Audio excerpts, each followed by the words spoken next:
Yo, s'il y a bien un manga qui est en train de tout casser en ce moment, c'est My Hero Academia. Digne successeur de Naruto selon beaucoup de fans, et même Masashi Kishimoto lui-même. Le manga a une popularité encore plus fulgurante avec l'anime qui a débuté en avril 2016. Et s'il y a bien une chose qu'un fan de manga aime faire, c'est des théories sur son manga favori. Et c'est pas ce qui manque avec My Hero Academia. Je vous en ai déjà parlé dans la dernière vidéo, que vous pouvez toujours aller voir. My Hero Academia est rempli de mystères, et plus je lis les scans, plus je regarde l'anime, et je me rends compte de plein de choses qui sont liées à des événements passés dans le manga. C'est le cas par exemple pour la théorie disant que Deku s'est fait voler son alter, ou pour la théorie que je vais aborder aujourd'hui avec vous. Endeavor, ou Enji Todoroki, possède 4 enfants, peut-être même plus, qui sait. Nous connaissons bien entendu Shoto, sa grande sœur Fuyumi, Natsuo et enfin Toya. On en apprend un peu plus sur Natsuo et Fuyumi au fur et à mesure des scans. On apprend aussi quelques petites choses sur ce fameux Toya, et c'est ces petites choses qui le rapprochent de Dabi. Attention, si vous ne suivez pas les scans mais que l'anime ou même les tomes, vous risquez de vous spoiler beaucoup de choses. Alors si vous ne voulez pas être spoilé, je vous conseille de quitter la vidéo. Mais laissez un petit pouce bleu avant de vous en aller.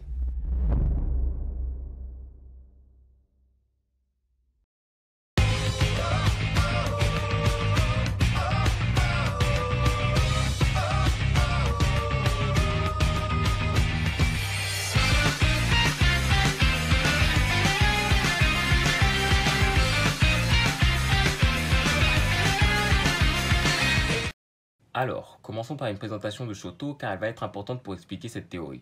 Je vous parlerai ensuite de ce qu'on sait de Dabi pour ensuite vous présenter les points qui me font penser que Dabi est Toya Todoroki.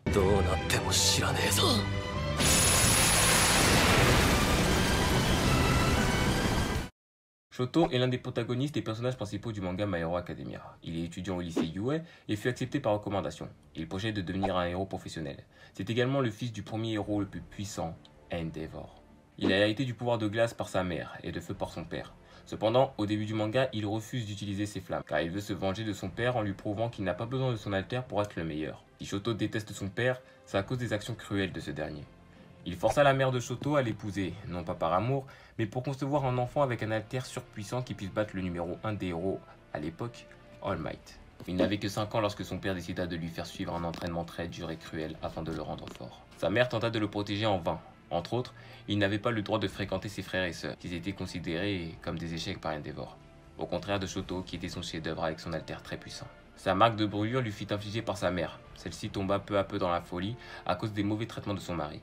Lorsqu'elle aperçut le côté gauche de Shoto, celui qui ressemble le plus à Endeavor, elle lui versa de l'eau bouillante sur le visage en lui disant que son côté gauche la répugnait.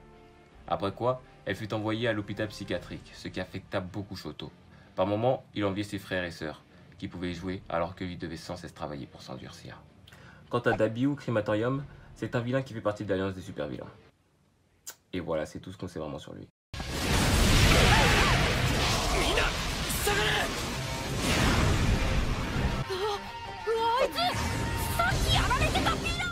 La première fois qu'on le voit, c'est quand il a rejoint l'alliance des super vilains en compagnie de Himiko. D'ailleurs, il refuse de dire son vrai nom à Tomura Shigaraki en lui disant qu'il le révélera en temps voulu. Ensuite, on le voit comme étant le leader de l'escadron Genesis lors de l'arc du camp d'été. On l'aperçoit en haut de la falaise avec ses compagnons, prêt à attaquer. Après avoir déclenché l'incendie à l'aide de son alter, il se fait dédoubler par Twice plusieurs fois pour essayer de narguer M. Aizawa et ses élèves. Et d'ailleurs, le premier de ses clones se fait facilement désintégrer par Eraserhead. Twice lui dit alors que son clone s'est fait battre super vite, qu'il est nul. Et sa réaction est « Ouais, je suis faible ». Retenez très bien cette information, elle sera super importante par la suite. Finalement, il part retrouver ses acolytes avec Twice à la fin de la mission quand celui-ci lui rappelle de faire revenir le Brainless à son service. Il part ensuite avec l'aide de Black Mist en libérant Bakugo pour s'assurer qu'il s'agit bien de lui dans l'habit de Mr. Compress. Bref, venons-en à la théorie. Il y a plusieurs choses qui me poussent, moi et beaucoup d'autres personnes, à penser que Dabi est le frère de Shoto. Et premièrement...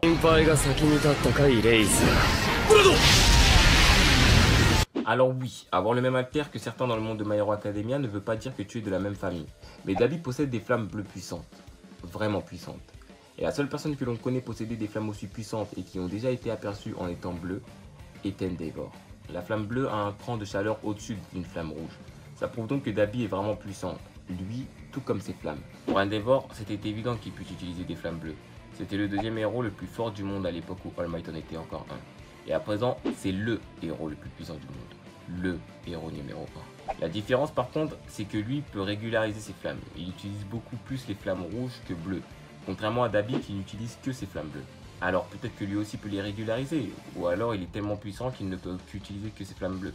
Et on sait qu'utiliser son alter trop longtemps peut nous blesser, ou en tout cas nous restreindre. Alors si Dabi utilisait souvent ses flammes bleues, il aurait forcément des séquelles. Et justement... Si on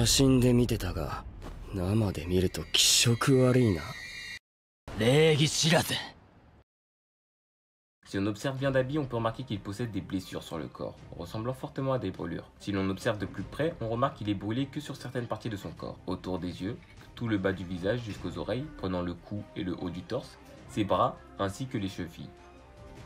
Ça ne vous rappelle personne? Observons un peu Endeavor. Dans son costume, il applique ses flammes autour des yeux, tout le bas du visage jusqu'aux oreilles, prenant le cou, ses bras et ses chaussures. Les brûlures de Dabi sont étrangement situées où Endeavor situe ses flammes lorsqu'il porte son costume. Alors, est-ce juste pour nous mettre sur la piste de ce lien familial? Ou est-ce que plus jeune, Dabi aurait voulu ressembler à son père, mais du fait que ses flammes soient si puissantes, il a fini par se brûler, d'où les marques de brûlure. Pour en avoir le cœur net, il faudrait que Endeavor rencontre Dabi. Il le reconnaîtrait sûrement, c'est son fils. Et même s'il le reconnaît pas, les brûlures lui rappelleront son fils. Ouais, il faudra qu'ils se rencontrent.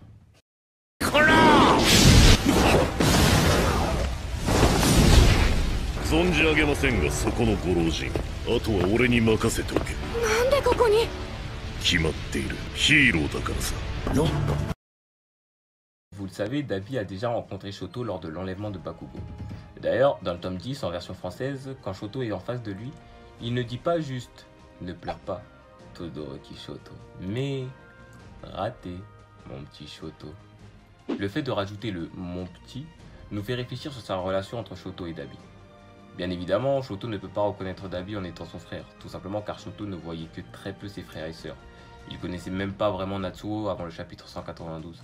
Si on rajoute les brûlures, alors il ne peut pas le reconnaître encore plus. Il parle très familièrement à Shoto, et on ne le voit pas parler à quelqu'un d'autre comme ça. Ah si, une personne. Dans le chapitre 191, Dabi rencontre Endeavor. Le problème, c'est qu'Endeavor a un œil en moins, entre guillemets, après son combat contre un Painless. Il voit flou, et donc mal Dabi. Dabi le tutoie et lui dit à un moment « Il y a plus important, discutons. Une opportunité pareille ne se représentera pas aussitôt. » Sûrement pour lui annoncer qu'il était Toya, ou pour dire qu'il ne discutait déjà pas assez quand il était enfant. Maintenant qu'ils en ont l'occasion, il devrait profiter du moment, comme un père avec son fils. Et enfin, avant de s'en aller, il lui dit avec un sourire « Pète-toi une jambe, mais avise-toi de casser ta pipe, Todoroki Enji. » Il a appelé Endeavor par son vrai nom, et j'ai vu encore personne l'appeler par son vrai nom, tout simplement car peu de gens doivent le connaître. Mais ce n'est pas tout. Il lui dit d'aviser de casser sa pipe, donc de mourir. Qu'est-ce qu'un méchant aurait à obtenir que le héros numéro 1 reste en vie? D'ailleurs, on apprend aussi que Dabi n'aurait pas dû intervenir ce jour-là. Dabi est loin d'être idiot, et ce n'est pas comme s'il était obligé d'intervenir ou s'il n'avait pas fait exprès. Il voulait rencontrer Endeavor ce jour-là.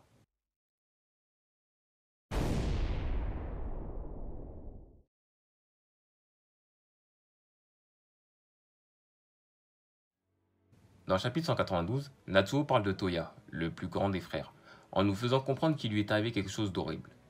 Peut-être les brûlures. Poursuivons sur le chapitre 202. On apprend que quand il était petit, Endeavor apprenait une certaine technique à Shoto. Enfin, quand Shoto était petit, Endeavor lui apprenait une certaine technique. Et il lui dit ce qui est arrivé à Toya est regrettable. Il possédait une force de frappe largement supérieure à la mienne. Mais il a hérité de la faible constitution de Rei. Il était presque parfait. Presque. Rei étant la mère de Shoto, Fuyumi, Natsuo et Toya. Qu'est-ce que je disais au début? Dabi a affirmé être faible à Twice. Oui, il est faible car il a hérité de la constitution de sa mère. Aussi pour ses brûlures, si en plus du fait qu'il possède des flammes plus puissantes qu'Endeavor, le fait qu'il soit faible donne raison à la théorie, car ce serait plus facile pour lui de se brûler, bien évidemment. Bref, en espérant que vous avez aimé la théorie. Bon, je sais, c'est encore un peu flou, le montage sera sûrement pas bon, je sais pas, à part si je suis super concentré. Mais en tout cas, ça m'a vraiment fait plaisir de faire cette théorie et j'ai envie d'aborder encore plein de théories sur My Hero Academia.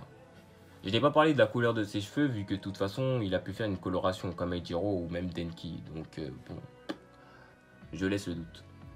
Mais en tout cas, n'hésitez pas à lâcher un pouce bleu, à partager, à commenter, enfin bref, essayez de me donner le maximum de force, tel le One for All, pour que nous allons encore plus loin. Au-delà des limites, plus ultra.